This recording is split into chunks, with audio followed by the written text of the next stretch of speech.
Chapter 3. The Guests Who Refuse to Leave. Hearing Carl's Story. "I feel like I'm half dead," Carl said. "Like I'm not really present."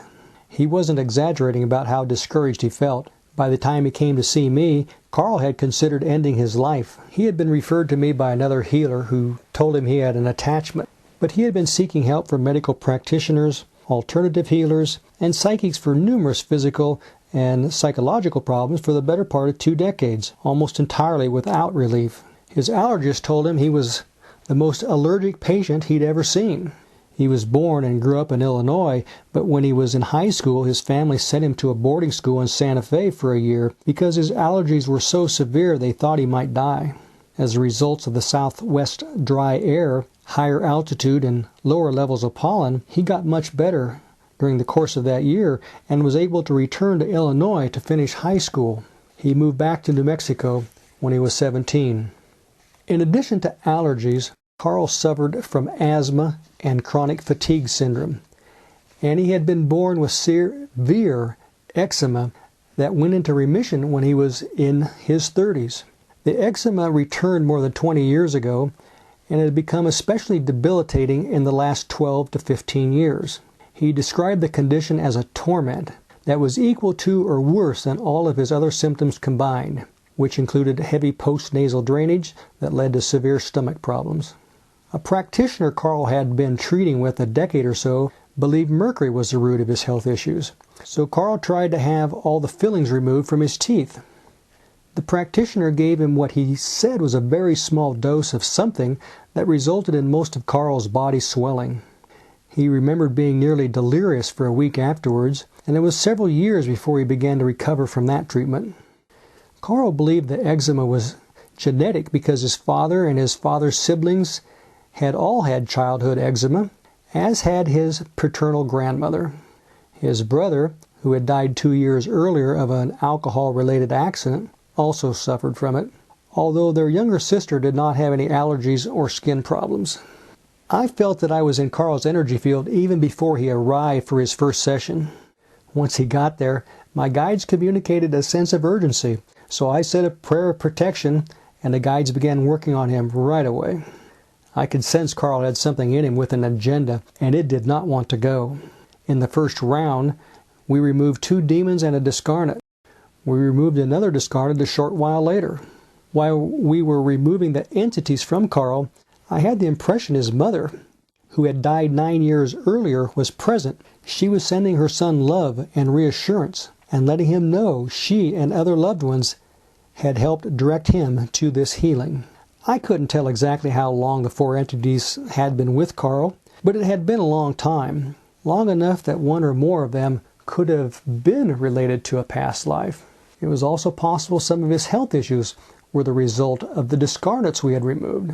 When people die and do not go to the light, they often retain whatever medical or psychological problems, or in the case of a drug or alcohol abuser, any cravings they may have had at the time of their death. So when a discarnate with any of these conditions enters someone, that person, the host, can then begin manifesting the same or similar problems. If one of the discarnates in Carl had skin-related issues and one had allergy issues, they could have brought those problems to him. If that was the case, while medications might be able to alleviate the symptoms somewhat, they wouldn't be able to resolve the underlying issues. Carl's body had taken quite a beating, and his continuing poor health and depression only made him more open to possession. He acknowledged that at one time he drank heavily, which is another good way for entities to get in. As a result of all these factors, his auric field had been shattered. He would need to learn how to strengthen it and keep it strong. I told Carl not to expect immediate results. His energy had been completely depleted. He had no energetic resources left. The next 6 weeks would be critical for him, as they are for anyone who has had entities removed. He would be undergoing a major detox physically, emotionally, mentally, and spiritually. And I advised him to drink as much water as possible during the next 72 hours in order to help dissolve and release any remaining particles of this negative toxicity that were left. I also told him Jesus would stay inside him for the next 2 or 3 days to help him process what had happened. Jesus stays in sometimes after these entities are removed, and he kind of fills the void where they were at one time. And he also helps with the transition when it's a traumatic experience like this. I reminded Carl that although his thoughts were no longer controlled by the entities, we had removed some of those negative patterns would still be with him. He would need to work on noticing and changing them over time, but at least now he had the ability to make choices, his choices. My guides let me know the work we had done was all Carl could handle at that time, but that other entities might still be inside him. Carl agreed to come back for 2 or 3 additional sessions over the next few months. Just then his mother came through again to say, "Yes, you have to come," which made both of us chuckle. She had died and gone to the light, but she was still being a mother. Before he left, Carl asked about his house. He didn't see the point of returning to a house full of negative stuff, which he assumed was the case since he had been living there for 15 years and had had so much negativity in him. I went into his house remotely with my guides, and they found and removed several entities. I asked the guides to cleanse and protect the house, and to cleanse and protect both Carl and me. Bringing a healing team together. While Carl had come to me for help and sincerely wanted to be healed, or at least to experience some relief from his debilitating symptoms, he had been suffering for so long and had seen so many different healers and practitioners, he was skeptical that removing these entities would really do him any good. Nevertheless, based on what I'd seen with so many other people, I expected good results from his healing. He attempted to contact me after our session, but we played phone tag for several weeks, during which time I didn't see him again. From his messages, I gathered he was not experiencing much improvement, and since that's not the norm, it kind of baffled me. Only about 3 to 5% of people who have the kind of healing he had claim to have no response from it. Because he didn't come in for another session, I wasn't sure what to do or what was going on with him. Then one day, I was at Whole Foods grocery store with my friend Lisa, who is a psychic, and we saw Carl in the parking lot. His situation had been puzzling me, so I'd already told her a little bit about him, but she'd never met him or seen him before. I didn't even have the opportunity to point him out before she noticed him. Spirit started giving her information about him right then and there, telling her Carl had some kind of an alien or reptilian possession. As Carl got out of his car and went into the store, Lisa actually saw him as a reptile. That really scared her. She didn't want to have anything to do with him. He was really scurrying too. You wouldn't think someone who is so disabled could scurry, but that's what he was doing. I had a conversation with him before leaving the grocery store and told him what Lisa had observed. He said no one had ever mentioned anything like that to him before. But even as we were talking, I sensed the presence of someone or something else. Carl would be looking at me through his eyes, and then he would blink very slowly, and the eyes looking at me were not his. Those other eyes were mocking me. They were telling me there was nothing I could do to them. Later, I asked Lisa and Robert, another fellow healer, to meet with Carl and me, not necessarily to do any type of healing, but to explore his situation to see if there was something we could do for him later on. Lisa was still afraid, but she trusted me to protect her. So the next time Carl and I met, she, Robert, joined us. In the meantime, since his last session with me, Carl had been to see the person who had referred him to me, and she had told him he still had 3 entities inside him. She also told him there was some sort of an alien communication device, which she referred to as a transistor, that had been implanted in him a long time ago and was still there. During this second session, Carl's mother again made her presence known. Through Lisa, she explained that the possession Carl was dealing with actually went back as far as 3 previous generations, to Carl's paternal great-grandfather. The purpose of it, at least as it was revealed to us then, was to transmit secrets and ancient wisdom from an alien race. These alien beings were somehow going to be able to retrieve the information from Carl by means of the device inside him. Lisa first saw the three entities as reptilian, but very humanoid looking. She said that they were able to conceal the reptilian traits. They presented themselves to us as benign and loving star beings that had crash-landed on this planet several generations ago, but had no intention of harming or dominating anyone. Their interest was in the minerals rich within the earth. Being unable to get home, they had taken up residence in Carl's ancestors' DNA. Carl and his ancestors were vessels for the survival of the three beings and the information they were safeguarding. Their genes had been mixing with the genes from Carl's paternal bloodlines during these 3 generations. What was unusual about Carl's situation was that the transistor, or transmitter, appeared to be part of his genetics and not something that had been implanted. The same was true of the alien beings.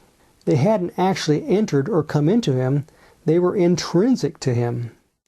They had been co-conscious with his ancestors, and since they were part of his DNA, they couldn't be removed in the traditional manner.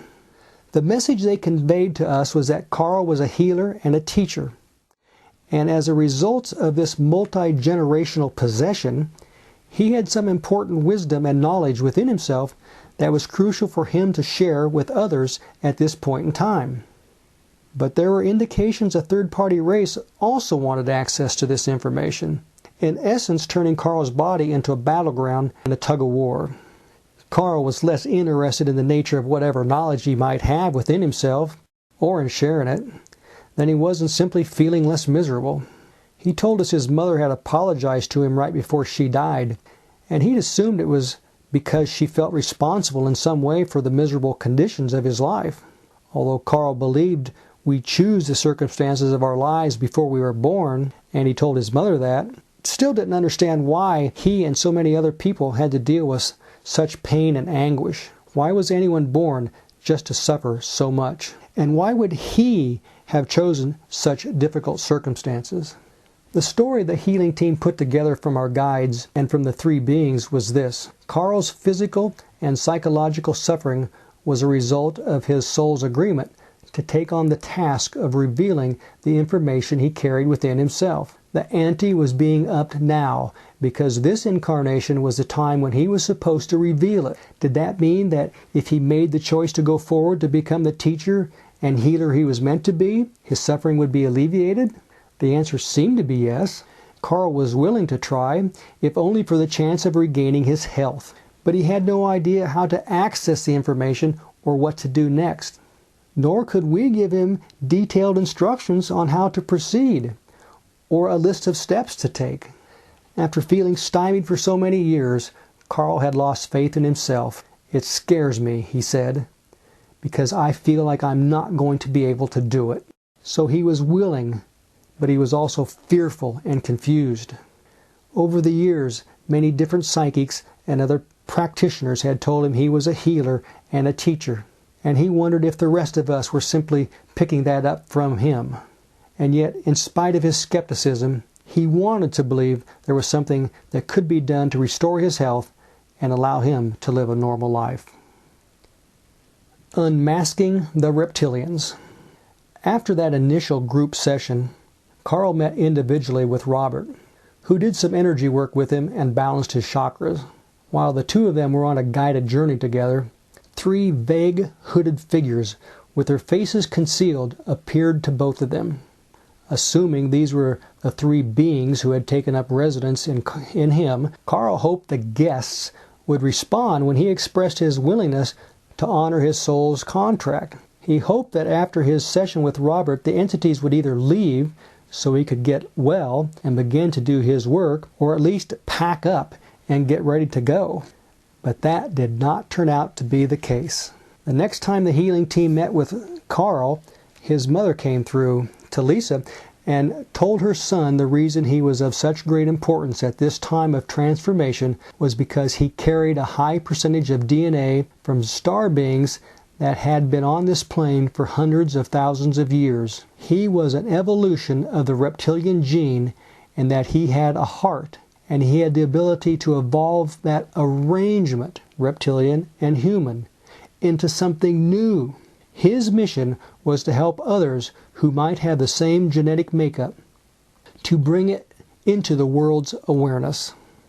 We asked the entities if they had to remain in Carl or if they could leave. Lisa saw 3 figures she referred to as ancestors. The one in the center was taller, but they were all quite tall. Tall and black-hooded. She described them as being in unity. Although they were able to leave, they were not budging. They told her they were unwilling to go because they were afraid that without their presence, the information Carl carried would be lost. When we asked them if it was their presence within Carl that was making it difficult for him to live a full and joyful life, they became agitated and downright accusatory. They scolded Carl, telling him what he was experiencing was what he had signed up for. He had chosen to be the keeper, the protector, and he needed to fulfill his mission. In order to do that, he had to write. Well, first of all, Carl was not a writer. How could he undertake such an enormous task when he was still this ill? Carl and I both wanted to know the answer to that question. Secondly, if his health needed to improve before he could begin accessing this information and putting it into writing, and in order for his health to improve, the guests needed to leave, why were they refusing to depart? The largest of the 3 beings appeared to try talking one of the other 2 into going, supposedly as an act of compromise. However, no one was willing to leave, and their discussion devolved into arguing amongst themselves. Carl said their bickering reminded him of what went on inside his head. He wondered if the stress and frustration he'd been experiencing for so many years, which his father had also experienced, was related to having these 3 beings present. As soon as the arguing commenced, the entity's story and their benevolent facade quickly fell apart. Lisa saw an orb connected to Carl's energy body that she said not even Jesus could penetrate. And my guides told me previously that this was not their dominion. But why couldn't Jesus get through the orb? Why didn't he or Michael or Raphael have dominion over these 3? Why? Carl was not the first person with whom this had happened. There were 4 or 5 other people I'd worked with before him, where Jesus, Michael, and Raphael just stood there and would not do anything. I didn't understand it. We had work to do for these other people also, but my guides wouldn't go in. Then one day, when I was riding my bike, pushing pretty hard on it, kind of in a meditative state, Jesus came through to me and said, "I don't have dominion over them." That just blew my mind. As someone who considers himself a Christian, I was totally baffled by that. At that time, the only explanation I was given was that Jesus, Michael, and Raphael are here to help the human beings on this earth plane. They may be tapped in with the one God, but this universe is vast. Of course, that explanation raised more questions than it answered, and I wanted greater clarification. But I had already learned I needed to practice patience in order to do this work. We continued to try to talk to the 3 beings, but when we suggested Carl had the right to exercise his free will and decide whether or not he wanted them with him, which he unequivocally did not, they became even more agitated. I told him it was time for them to move on to a new life. It was time for them to go to the light. At that point, they attacked Lisa, who had been trying to communicate and negotiate with them. She told us they energetically grabbed her by the neck and tried to get her to throw herself across the room, all the while warning her to mind her own business. They didn't do anything to me, but at the same time, they were attacking Lisa.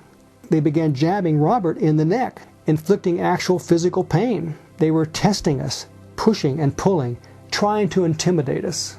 It was suddenly abundantly clear to all of us that these beings were not who they claimed to be. They were not loving, not heart-based. Reptilians are not. And as one of the members of the healing team put it, what we were being confronted with was a textbook reptilian agenda.